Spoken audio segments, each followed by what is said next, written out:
উচ্ছন্ন চ্যানেলে সবাইকে জানাই স্বাগতম। আমাদের আজকের গল্প চলুন শুরু করা যাক। একটা দড়ি, সিলিং ফ্যান, পা দুটো ছটপট করতে করতে একটা সময়ের পর নিস্তব্ধ হয়ে গেল। জোর করে বিয়ের চাপ আর ভালোবাসা। হঠাৎ এই জিনিসগুলো শুনতে শুনতে কেমন একটা লাগছে, তাই না? আবার যদি এই জিনিসগুলোকে নিয়ে একটু গভীরে গিয়ে ভাবা যায়, তবে কিন্তু এদের মধ্যে দূরত্ব বেশি নয়। একজনকে ভালোবাসা, তাকে কথা দেওয়া, বাড়ির চাপে অন্য আরেকজনকে বিয়ে করে নেওয়া, আর কথা রাখতে না পেরে শেষমেশ।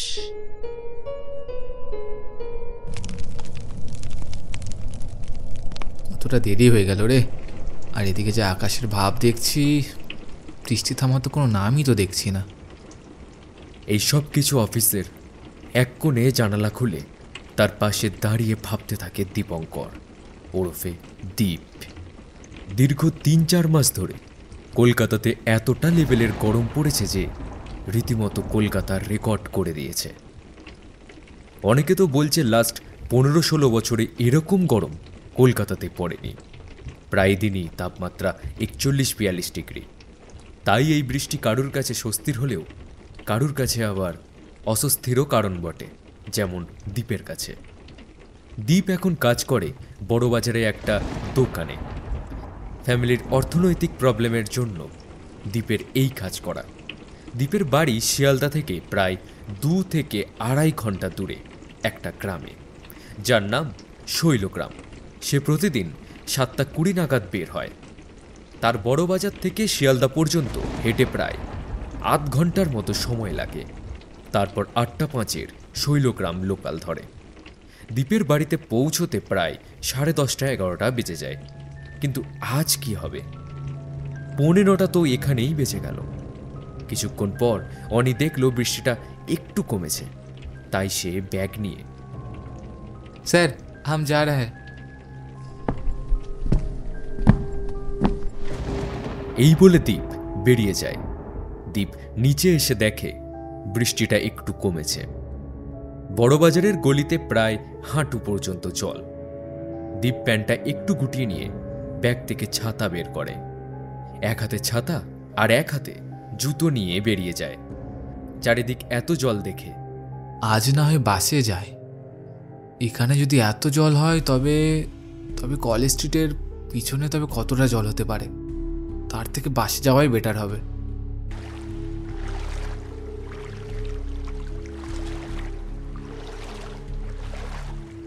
তাই সে আস্তে আস্তে জল পেরিয়ে এমজি রোডের দিকে যায়, বাস ধরবে বলে। চারিদিকে জল থই থই করছে। কোনটা যে ফুটপাত আর কোনটা যে রাস্তা বোঝাই মুশকিল। এমজি রোডে পৌঁছে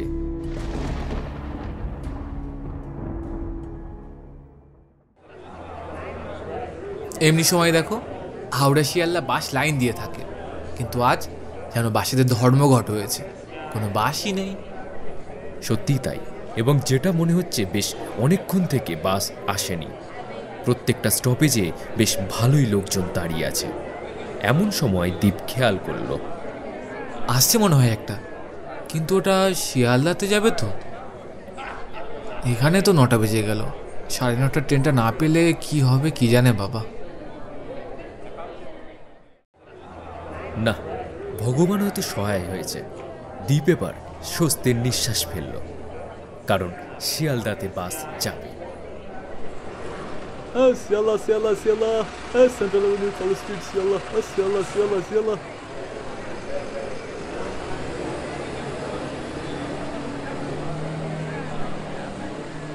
দীপ খেয়াল করল বাসে বেশ ভালোই ভিড় আছে। অনেকক্ষণ বাস না আসার কারণে চিতপুর মোড়ে বাস দাঁড়াতেই যেটুকু বা খালি ছিল নিমেষে ভর্তি হয়ে গেল। দীপ সেই ভিড়েই সামিল হয়ে উঠে গেল। বাসে উঠে দীপের হলো মহাবিপত্তি। দাদা ছাতার জল আসছে। ও দাদা ছাতার জল আসছে। দাদা ছাতাটা গায়ে লাগছে। ওফ দাদা জুতোর উপর পড়াচ্ছেন কেন? আস্তে আস্তে ছাতাটা ব্যাগের ভিতর ঢুকিয়ে আর জুতোটা হালকাভাবে পরে নেয়। এমন সময়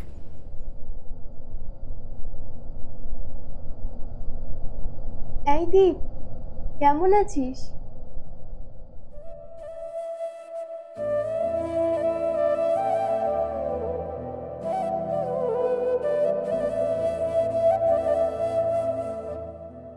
ভালো রে, তুই কেমন আছিস? ভালো। কোথাও কি? কলেজ স্ট্রিট গেটে আসবে। ও দাদা একটু সাইড দিন না। দাদা দাদা, দেখি সাইড দেন একটু। না। ও দাদা অফ, ও দাদা, দাদা একটু দেখি বেরিয়ে যায় হালকা করে। সাইডে। কোথাও কি গিয়েছিলিস নাকি? এই বড় বাজারে একটা কোম্পানিতে কাজ করি। আজ বৃষ্টির জন্য দেরি হয়ে গেল বেরোতে। তা তুই বল, বিয়ের পর কেমন কাটছে নতুন সাংসারিক জীবন? নিশ্চয়ই ভালোই আছিস। তা উনি কোথায়? ওনাকে তো দেখছি না। নিশ্চয়ই খুব হ্যান্ডসাম, তাই না? তুই তো সব ভবিষ্যৎবাণী করে আগে থেকেই দেখতে পেয়ে গেছিলিস, তাই না? আর সংসার, যাকে কিছু জিনিস অজানা থাকাই ভালো, কি বলিস? দীপ কথাগুলো শুনে চুপ করে থাকে। শিয়ালা নামুন, শিয়ালা আস্তে। শিয়ালা নামুন। দীপ কোনো জবাব না দিয়ে আস্তে আস্তে বাকি যাত্রীদের মতো দীপ আর দিশা নেমে যায়। সরি রে, আমার না ওইরকমভাবে বলাটা ঠিক হয়নি। আরে বাবা, তুই কেন সরি বলছিস? আর বাদ দে তো সব কথা। তোর কি খবর বল? কতদিন পর আমাদের দেখা হলো বলতো? সেই সত্যি অনেকদিন পরে দেখা দীপ আর দিশার। দিশা হলো দীপের স্কুল ফ্রেন্ড। সেই ক্লাস 5-6 থেকে একসাথে পড়ছে, আর 11-12-এ একসাথে কোচিং আর স্কুল, সেটা তো ছিলই। দিশা বরাবরই খুবই শান্ত, চুপচাপ, আস্তে আস্তে কথা বলে, আর তার জন্য হয়তো দিশাকে দীপের এতটা ভালো লাগে। দিশাকে যে দীপের ভালো লাগতো সেটা দীপ তেমনভাবে কোনোদিন প্রকাশ করেনি, কিন্তু দিশা সেটা বুঝতে পারত। সত্যি বলতে ওরা 5-6 থেকে একসাথে পড়েছে ঠিকই, কিন্তু ওদের ভালোভাবে কথা বলা শুরু হয়েছে 12-এর পরীক্ষার পর। স্কুল কিংবা কোচিংয়ের মধ্যে কথা হয়নি এমনটা না, ওই যেমন। দিশা, বল। গতকাল এসেছিলি? হ্যাঁ। তবে ওই নোটসগুলো একটু আমাকে পাঠিয়ে দিবি রে, প্লিজ। আচ্ছা, ঠিক আছে। এইরকম টুকটাক। তবে ওদের 12-এর পরীক্ষার পর ওই 3-4 মাস বেশ ভালো বন্ধুত্ব হয়। তারপর হয়তো কোনোদিন দেখা করার সুযোগ হয়নি, কিন্তু দুজন দুজনকে বুঝতো, রাত্রে অনেকক্ষণ গল্প করত, সেসব কত কথা। দিশা, তোর মনে আছে আই থিঙ্ক লাস্ট ইয়ার স্কুলে অনুষ্ঠানের দিন একটা ছেলে এসে তোকে কি বলছিল, আর তোর পিছনে তোর মা দাঁড়িয়েছিল। থাকবে না আবার? তারপর যে কত রকম প্রশ্নের মুখোমুখি হতে হয়েছিল আমায়, সে আর বলিস না। সত্যি তোর মায়ের সেই ছেলেটার দিকে তাকানোটা ভাই, আমার তো এখনো মাঝে মাঝে মনে পড়লে ভয়ও লাগে, হাসিও পায়। তুই থামবি এবার? আরো কত রকম কথা। কবে নাকি স্কুলে কান ধরে সবাইকে দাঁড় করিয়ে দিয়েছিল বেঞ্চের উপর। রক্তিম নামক কেউ একজন ছেলে প্রিয়াঙ্কাকে প্রপোজ করেছিল, এই সব কিছু আর কি। কিন্তু হ্যাঁ, দিশার ফ্যামিলি থেকে দিশাকে খুব গাইডে রাখত। 12-এর পরীক্ষার পর দিশাকে কারুর সাথে মিশতে দিত না, কোনো জায়গায় বেরোতেও দিত না। এমনকি রীতিমতো ওর জন্য একদিন বিয়ের সম্বন্ধ অবধি নিয়ে চলে এসেছিল। কি হলো আজ, পাকা কথা কমপ্লিট? নেক্সট উইক আমার বিয়ে, চলে আসিস। এরা তো আমাকে ঘর থেকে বিদায় করতে পারলি বাঁচে একরকম। অনেক বড় বোঝা হয়ে আছি, তাই না?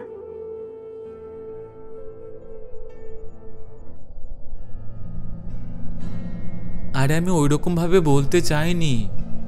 তবুও বলেছিস, আর তুই শুনতে চাস তো? আমাকে ওদের পছন্দ হয়নি রে। কেন? হয়ে গেলে ভালো হতো বল। আরে বাবা না রে, আমার কেন ভালো হবে? আর শোন, এই এত দূর জিনিসটা এগিয়েছে না শুধুমাত্র তোরই জন্য। তুই যদি একটু মুখ খুলতিস কি হতো বল? তা না, তুই সব কিছু সহ্য করে যাবি। তুই যদি তোর বাড়িতে একটু বলতিস, বোঝাতিস যে আমি পড়াশোনা করতে চাই, এখন বিয়ে করব না, শুনতো না বল?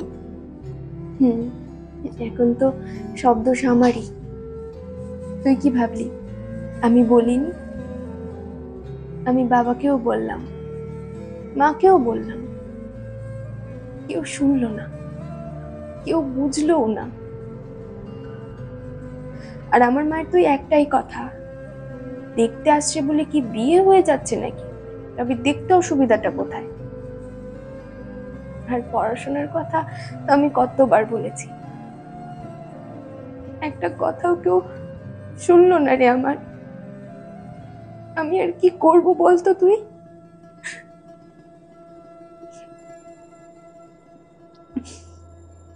দিশা, প্লিজ কাঁদিস না, প্লিজ প্লিজ দিশা। না, আমি কাঁদছি না। আর তুই শুনতে চাইছিলিস তো, শোন। না, আমি শুনতে চাই না। না, তুই শোন। আচ্ছা বল দেখি, কেন পছন্দ হয়নি? তেমন ভাবে কিছু বলেনি। হয়তো আমি কালো, আমার আচরণ, আমার ব্যবহার ওনাদের ঠিক লাগেনি। আবার সেই আলতু ফালতু কথা। সত্যি রে, দেখ এখন তুইও অবিশ্বাস করছিস। আর কি বলবো বল? সেই রাতটা এইরকম ঝগড়া অভিমানে কেটে যায়। তারপর 1 সপ্তাহ সব ঠিকঠাকই ছিল, নর্মালি যেমন কথা হয় তেমনই হতো। তারপর একদিন সকালবেলা দীপ যেমন ফোন করে 9টা-10টা নাগাদ, দীপ তেমনই ফোন করেছিল।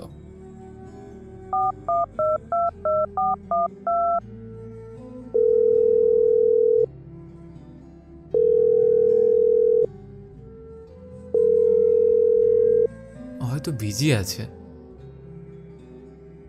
দিশা বিজি থাকলে কল রিসিভ না করতে পারলে পরে আবার কল ব্যাক করে নিত।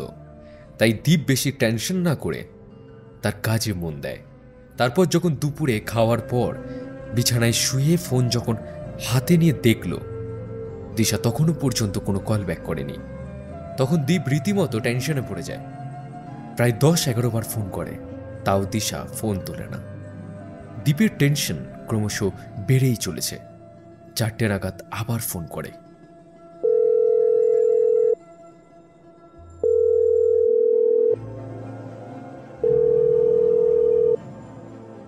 কিন্তু আবারও রিং হয়ে হয়ে কেটে যায়। দীপের আর কোনো কিছুতেই কোনোভাবে মন আসছে না। এমন সময় যত সময় যাচ্ছে ততই তার টেনশন বেড়েই চলেছে। রাত তখন 8টা। দীপ বিছানায় শুয়ে কানে হেডফোন দিয়ে গান শুনতে শুনতে কখন যে ঘুমিয়ে পড়েছে সেটা তার খেয়াল নেই। হঠাৎ ফোনের রিং বেজে ওঠে।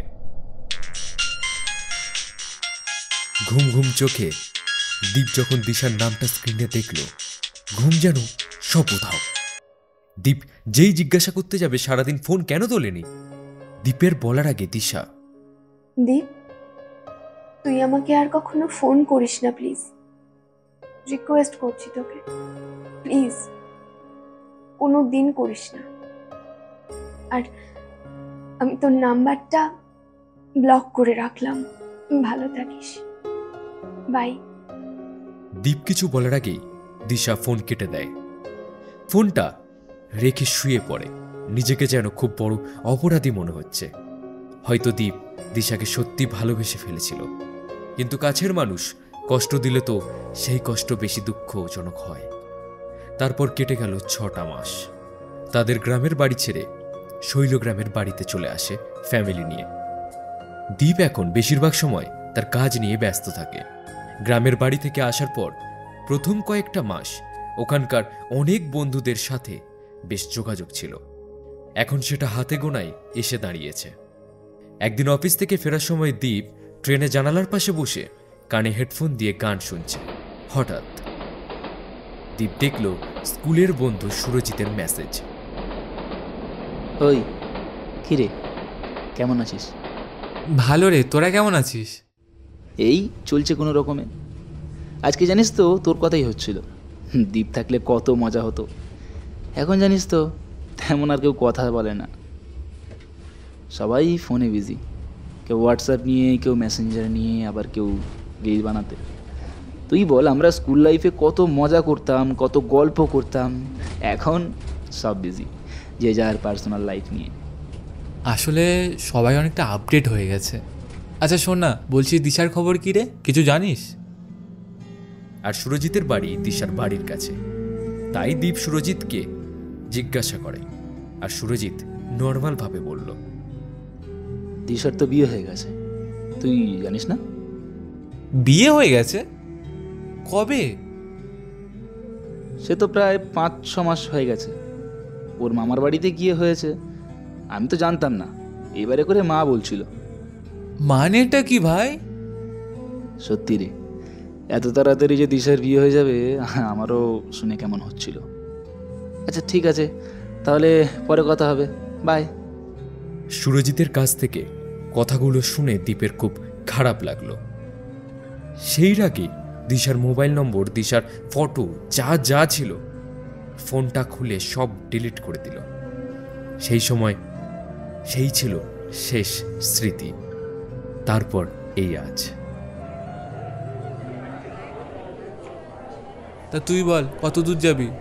ওই ওই দীপ দিশার গায়ে হাত দিয়ে ডাকতেই দীপ রীতিমতো চমকে উঠল।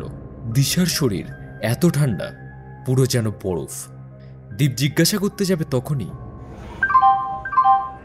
অনুগ্রহ করে শুনবেন, প্রচণ্ড ঝড় বৃষ্টির কারণে ডাউন শৈলগ্রাম লোকাল শৈলগ্রামের পরিবর্তে দিয়ানহাট পর্যন্ত যাবে। অনুগ্রহ করে শুনবেন, প্রচণ্ড ঝড় বৃষ্টির কারণে ডাউন শৈলগ্রাম লোকাল শৈলগ্রামের পরিবর্তে দিয়ানহাট পর্যন্ত যাবে।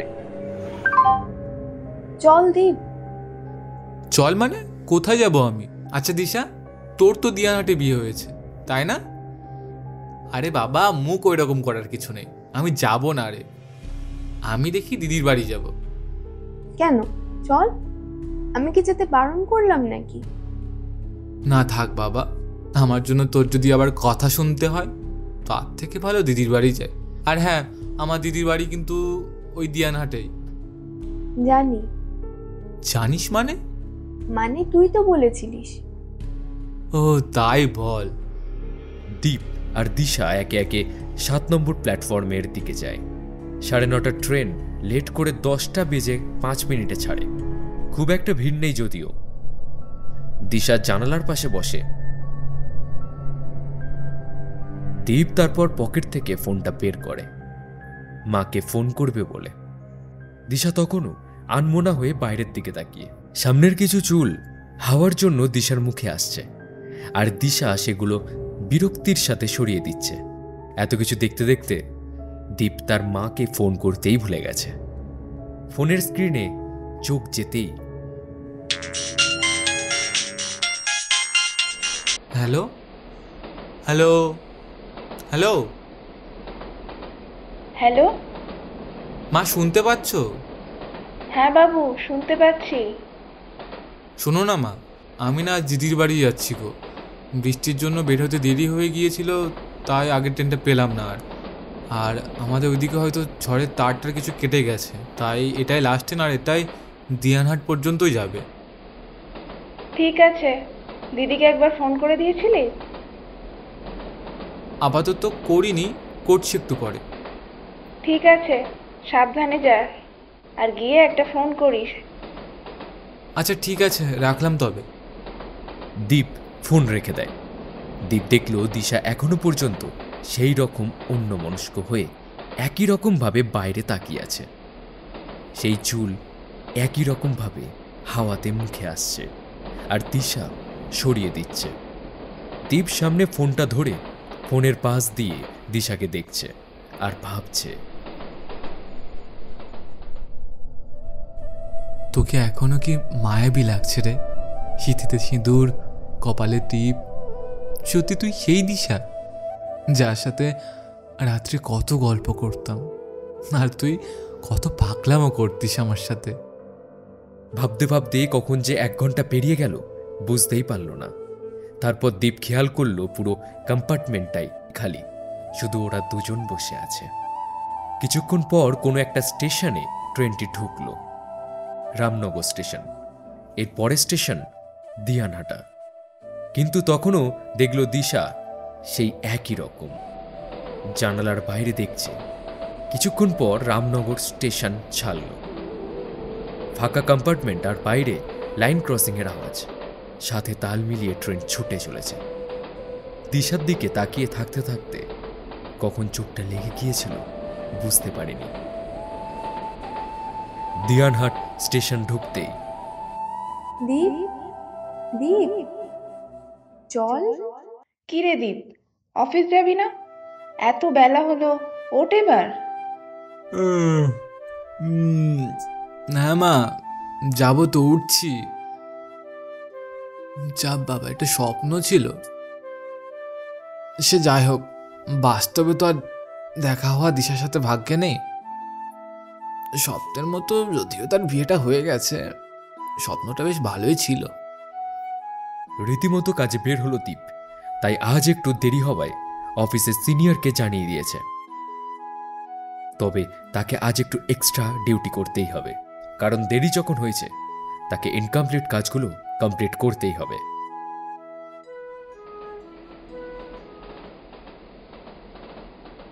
মা, আমি এসে গেছি। আজ খাবো না গো, অফিসে মিটিংয়ে বিরিয়ানি খাইয়েছে। আচ্ছা বাবু, ঠিক আছে রে, হাত পা ধুয়ে শুয়ে পড়। হ্যাঁ মা।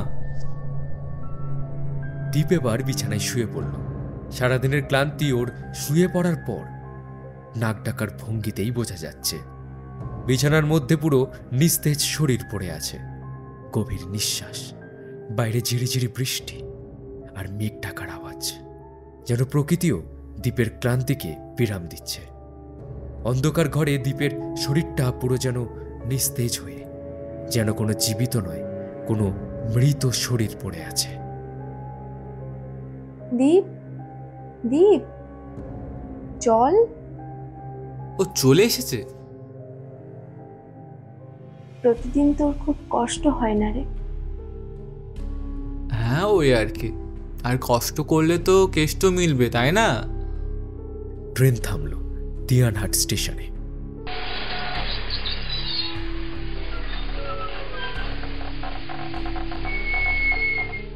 তখন বাজে 11:50। দীপ আর দিশার নামলো একে একে। দীপ দেখল এ যেন এক অন্যরকম দিয়ানহাট স্টেশন। পুরো স্টেশন ফাঁকা, কোনো লোকজন নেই। সব দোকানে ঝাঁপ ফেলা, শুধু দু একটা কুকুর শুয়ে আছে একটা স্ট্রিট লাইটের নিচে। আর চারিদিকে ঝিঝি পোকার একঘেয়েমি ঝিঝি আওয়াজ। দীপ আর দিশা সেই কুকুরগুলোর পাশ দিয়ে স্টেশনের বাইরের দিকে যেতে যেই পা বাড়ালো, হঠাৎ একটা কালো বিড়াল পার হয়ে চলে গেল। কিন্তু দীপ অবাক হয়ে গেল এটা ভেবে যে দিশা সামান্য মেঘের গর্জনে ভয় পেয়ে যেত, সে একটুখানিও কোনো আওয়াজ করল না। এটা সে যদিও মনে মনে ভাবল। দিশা রাতে ভয়ে একা ঘুমোতে পারতো না, বেশিরভাগ দিন ঠাকুমার সাথে থাকতো। আর সেই দিশার এত সাহস হয়ে গেল। ভাবতে ভাবতে স্টেশনের বাইরে এসে দেখে কোনো রিক্সা নেই। কি করবি? তা তুই কোন দিকে যাবি? চল না, তোর দিদির বাড়ির ওই একটু আগে পর্যন্তই যাব। চল চল। দীপ আর দিশা হাঁটতে থাকে। দুজনের মুখে কোনো কথা নেই, শুধু দুজনের পায়ে হাঁটার শব্দ আর ঝিঝি পোকার একঘেয়েমি আওয়াজ। এত রাত্রে সুরজিৎ? হ্যালো, কোথায় ছিলি রে? কখন থেকে ফোন করছি। কেন? ফোনে নেটওয়ার্ক তো বেশ ভালোই ছিল, মাকেও তো একটু আগেই ফোন করলাম। আচ্ছা বল, কি হয়েছে, এত রাত্রে ফোন করলি? ভাই, একটা খুব খারাপ খবর আছে। কি হয়েছে? ঠিক আছিস তো? আমরা সবাই ঠিক আছি, কিন্তু দিশা। কি হয়েছে দিশার? ভাই, দিশা আর নেই। নেই মানে? দিশা আত্মহত্যা করেছে। একটু আগেই দুলাল কাকু বাবাকে ফোন করে বাবাকে সঙ্গে করে নিয়ে গেল। কি আলতু ফালতু বকছিস তুই? দিশা তো আমার সাথেই আছে। এই দিশা, দিশা, এই দিশা। দীপ পাশে তাকাতেই অবাক হয়ে গেল। আশেপাশে ভালোভাবে দেখল, কোথাও কেউ নেই। কি বাজে বকছিস ভাই, দিশা নেই। আচ্ছা শোন না, বাবা ফোন করছে, আর তোকে তবে কাল ফোন করছি, রাখলাম রে। কথাটা শুনে দীপ যেন বিশ্বাস করতে পারছে না নিজের কানকেও। দীপের তখন হঠাৎ মনে পড়ল, আচ্ছা তার জন্য কি দিশার শরীর বরফের মতো ঠান্ডা ছিল? আর আমি তো দিশাকে বলিনি আমার দিদির বাড়ি কোন দিকে। তবে ও কি করে বুঝলো যে তোর দিদির বাড়ি একটু আগেই আমি যাব? দীপ সবটা বুঝতে পেরে কোনো দিকে না তাকিয়ে জোরে পা চালিয়ে দিদির বাড়ি চলে যায়। রাতে শোয়ার পর দীপের আর ঘুম আসছে না। তখনই মনে আসে সেই কথাটা। ভাই দেখ, যখন আমরা স্কুলে পড়তাম তখন হয়তো দুজন দুজনকে দেখতে পেতাম, কিন্তু এত কথা হতো না, এত গল্প হতো না। আজ দেখ কত গল্প হয়, কত কথা হয়। আর কি আমাদের কোনোদিন দেখা হবে? চিন্তা করিস না, আমি মরে গেলেও তোর সাথে ঠিক দেখা করে যাব, বুঝলি? আবার সেই ফালতু কথা? তুই সত্যি তোর কথা রাখলি রে। বাবু, বাবু রে, ওঠ, তোকে কেউ ফোন করছে, দেখ ফোনটা। দেখছি। উফ, পুরোটাই ঘেমে গেছি রে। ভাগ্যিস এটা স্বপ্ন ছিল, এটা সত্যি নয়, বাঁচলাম। তবে ফোন কে করছে দেখি তো। সুরজিৎ, 12 বার মিস কল। হ্যাঁ ভাই, এতবার ফোন? তুই কি কালা? দুদিন ধরে ফোনে ট্রাই করছি, ফার্স্টে তো কলই লাগছিল না, আর আজ এতবার কল করলাম তাও রিসিভ করছিস না। আচ্ছা আচ্ছা ভাই বল, কি হয়েছে? বাই দ্য ওয়ে, তোকে একটা খারাপ খবর দেওয়ার আছে।